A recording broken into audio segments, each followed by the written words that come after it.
back to this side, and then we'll come over here. Thank you, Leader Jeffries. You're well aware, excuse me, of the divisions in your caucus when it comes to the Israel-Palestine conflict. Another vote yesterday which highlighted those, and the lawmakers we're talking to say behind the scenes it's even worse. What are you doing as the leader of the party to kind of ease those tensions? Are you calling people in? Are you having meetings? Are there behind-the-scenes discussion? How are you going to ease those tensions? Yeah, we'll continue to have conversations about a variety of national security issues, including the ongoing conflict between Israel and Hamas in Gaza. My view continues to be pretty straightforward. We've got to stand squarely and unequivocally with Israel in its effort to decisively defeat Hamas. We have to do everything possible to make sure that the hostages come back home safely to Israel, to America, and the other countries of origin throughout the world. We have to make sure that we are protecting Palestinian civilians who are in harm's way through no fault of their own, and surge humanitarian assistance to them, as well as civilians who are in harm's way in other parts of the region and the world.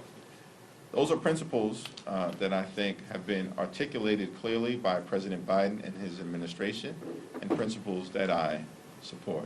We also will continue to have ongoing discussions about making sure that in an environment where there are outside forces with deeply held positions and a lot of turmoil and angst playing itself out in different parts of the country, that as members of Congress, we have a responsibility to lean into civility, not just amongst ourselves in terms of the House Democratic Caucus, but to lean into civility as it relates to how we communicate with our colleagues and set an example for others, because we certainly cannot count on the extreme MAGA Republicans led by people like Marjorie Taylor Greene or whoever it was that was the sponsor of the censure resolution that was debated yesterday.